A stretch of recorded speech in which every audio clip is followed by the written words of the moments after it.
आज की क्लास में हम लोग जो आपका 11th क्लास में ट्रिग्नोमेट्री वाला चैप्टर है उस चैप्टर के बारे में सीखते हैं।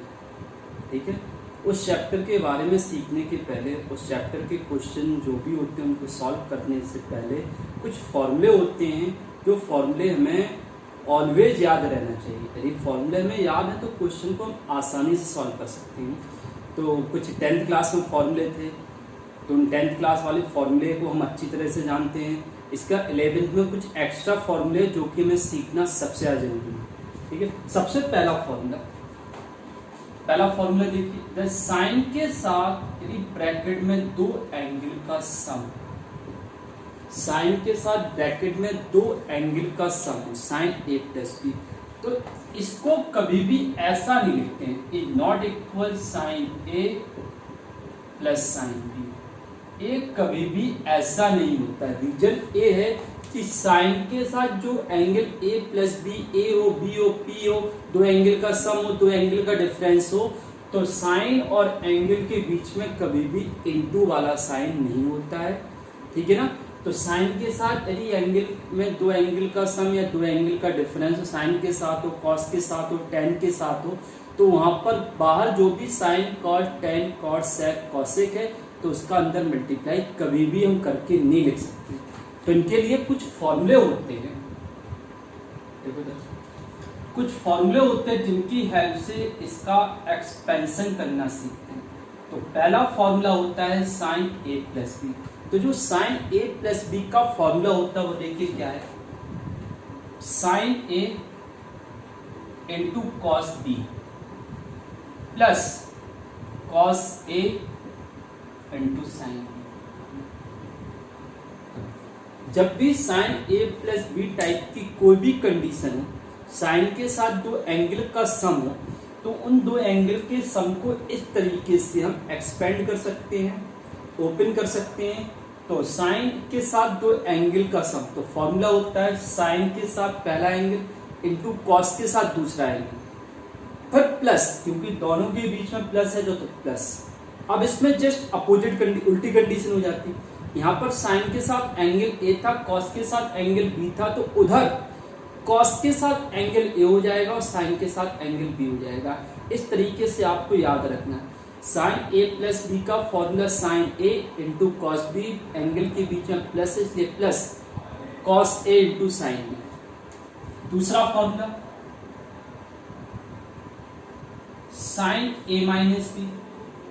तो जो साइन ए माइनस बी का फॉर्मूला होता है sine A into cos B और minus cos A into sign. Same वही फॉर्मूला, इधर बीच में प्लस था तो प्लस, इधर बीच में माइनस है तो माइनस। इसके बाद ऐसे ही होता है कॉस वाला formula, cos A plus B. जैसे sign A plus B, sign A minus B, वैसे ही कॉस ए प्लस बी का भी फॉर्मूला होता है। कॉस ए प्लस बी का फॉर्मूला होता है cos A into cos B. ठीक है, जैसे साइन होता है साइन कॉस, बट इसमें कॉस ए प्लस बी में दोनों टर्म पहले कॉस में और दोनों कॉस के साथ ये दोनों एंगल लेते हैं, फिर यदि बीच में प्लस है तो माइनस आएगा। इधर साइन ए, ये हो गया cos A plus B. Cos वाले फॉर्मूले में पहले दोनों टर्म कॉस में, फिर दोनों टर्म माइनस साइन में, और बीच में प्लस है तो इधर माइनस, और माइनस होगा तो क्या आएगा प्लस। तो cos A minus B equal to cos A into cos B और minus sine plus sine A into sine. समझ में आ गया? अब आगे देखिए, अब और क्या कर सकते हैं इसमें सोचो। अच्छा, इसके बेसिस पर हम लोग कुछ क्वेश्चन भी सॉल्व करना सीख लेते हैं। जैसे sign A plus B, sign A minus B, cos A plus B, cos A minus B. इन फॉर्मूले का यूज कुछ एंगल की साइन वैल्यू और कॉस वैल्यू फाइंड करने के लिए यूज कर सकते हैं। हम लोगों ने एक टेबल सीखा था, उस टेबल के according 0 degree, 30 degree, 45 degree, 60 degree और 90 डिग्री की वैल्यू हमें पता रहती है। साइन की फॉर्म में, कॉस की फॉर्म में, टेन की फॉर्म में, कॉड की फॉर्म में, सेक और कॉसेक की फॉर्म में। बट बहुत सारे ऐसे एंगल होते हैं जिनकी वैल्यू फाइंड करने के लिए कुछ फॉर्मूले का यूज करना पड़ता है। जैसे हमने कहा है साइन 15 डिग्री की वैल्यू फाइंड, तो साइन 15 डिग्री की वैल्यू कुछ होती ही नहीं, मतलब टेबल में साइन 15 डिग्री वाली कोई वैल्यू नहीं। टेबल में 0 डिग्री वाले हैं, 30 डिग्री, 45, 60 और 90 डिग्री। तो अब 15 डिग्री हम कैसे फाइंड करें? सारी वैल्यू फाइंड नहीं कर सकते हैं, लेकिन कुछ वैल्यू ऐसी होती हैं जिन्हें फॉर्मूले की हेल्प से हम फाइंड कर सकते हैं। तो साइन 15 डिग्री, अब 15 डिग्री को कुछ ऐसा करना पड़ेगा जिससे हमें वैल्यू मिल सके। तो ऐसे दो एंगल बताओ जिनकी फॉर्म में वैल्यू रहती है जो टेबल में है, 0 डिग्री, 30 डिग्री, 45 डिग्री, 60 डिग्री और 90 डिग्री। ऐसे दो एंगल बताओ जिनकी हेल्प से हम 15 डिग्री की वैल्यू फाइंड कर सकते हैं। इतनी ऐसे दो एंगल बताओ जिनका प्लस करें या माइनस करें तो 15 डिग्री आए। तो माइनस करने पर आ जाएगा, प्लस करने पर तो पॉसिबल है। तो माइनस ऐसे दो एंगल 45 डिग्री माइनस 30 डिग्री, ऐसे दो एंगल है 45 डिग्री माइनस 30 डिग्री जिसकी हेल्प से हम साइन ए माइनस बी का जिसकी हेल्प से साइन 15 डिग्री की वैल्यू फाइंड कर सकते हैं 45 डिग्री और 30 डिग्री। तो 45 माइनस 30 लिखेंगे तो 15 आ जाएगा। तो साइन 15 डिग्री की वैल्यू इन दोनों के एंगल के डिफरेंस के अकॉर्डिंग हम फाइंड कर सकते हैं। अब देखो यहाँ पर साइन के साथ 45 माइनस 30 डिग्री, तो हमने क्या बताया था, यदि साइन के साथ दो एंगल का डिफरेंस हो तो साइन का अंदर इंटू नहीं करते, क्या करते हैं, फॉर्मूले की हेल्प से इसे सॉल्व करते हैं, इसको ओपन करते हैं। तो फॉर्मूला क्या है, sine A into cos B और माइनस कॉस ए मतलब cos 45 degree into sine 30 degree. यहां पर वैल्यू पुट करो, साइन 45 डिग्री कितना होता है 1/√2। कॉस 30 डिग्री होगा √3/2 माइनस कॉस 45 डिग्री 1/√2 और साइन 30 1/2। तो क्या आएगा √3/2√2 और माइनस 1/2√2। तो एलसीएम ले लो इधर पर, 2√2 हमने एलसीएम ले लिया तो इधर आएगा √3 माइनस। तो ए हो गया है साइन 15 डिग्री। तो साइन 15 डिग्री की वैल्यू हमने साइन ए माइनस बी की हेल्प से फाइंड करी। ऐसे ही साइन 75 डिग्री की वैल्यू हम फाइंड कर सकते हैं। तो देखो इधर साइन 75 डिग्री देखो, तो साइन 75 डिग्री मतलब 75 डिग्री टेबल में तो है नहीं, बट यहाँ पर इन फॉर्मूले की हेल्प से हम फाइंड कर सकते हैं। तो 75 डिग्री को ऐसे दो एंगल बताओ जिनकी हेल्प से हम 75 डिग्री को फाइंड कर सकते हैं, जिनकी फॉर्म में वैल्यू रहती है 45 डिग्री और 30 डिग्री। ऐसे लिखेंगे साइन 45 डिग्री प्लस 30 डिग्री। अब यहां पर क्या करना है, साइन के साथ दो एंगल का सम है, it mean sine A plus B का यहाँ पर फॉर्मूला अप्लाई करें। तो साइन ए प्लस बी का formula sine A into cos B और plus cos A into sine B. Solve करो इसे। तो साइन 45 डिग्री 1/√2 कॉस 30 √3/2 और plus cos 45 degree 1/√2 sine 30 degree 1/√2। तो इधर आएगा √3/2√2 और प्लस 1/2√2। तो एलसीएम ले लो 2√2, तो क्या हो जाएगा √3 + 1/2√2। समझ में आ गया। अच्छा, कॉस के कुछ सीख लेते हैं वैल्यू फाइंड करना।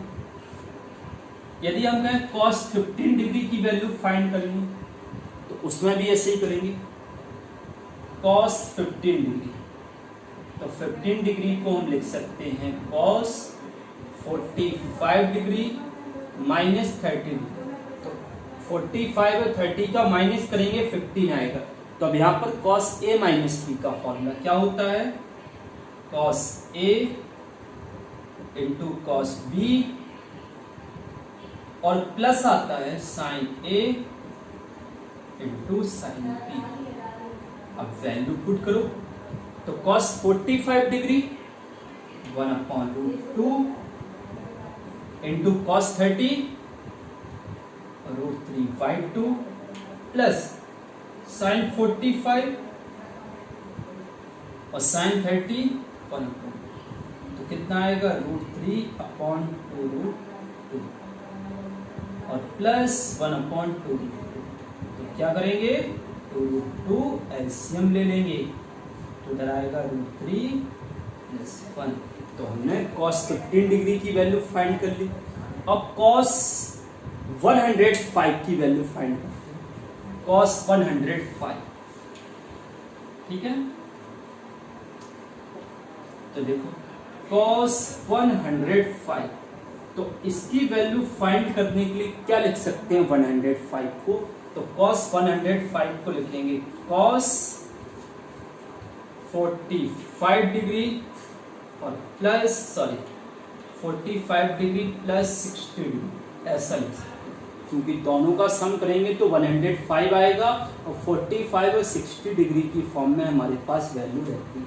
तो cos a प्लस b की value cos a plus b का formula cos a into cos b और minus sin a into sin b।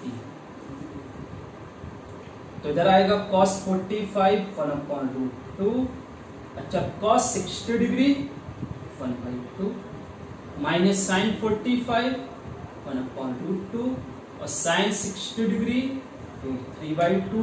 तो इधर होगा 1/2√2 और माइनस 1/2√2। तो क्या करेंगे 2√2 इधर √3/2√2 एलसीएम ले लो 2√2 तो क्या आएगा 1 - √3। तो हमने cos 105 की वैल्यू फाइंड कर ली। समझ में आ गया? आगे देखिए,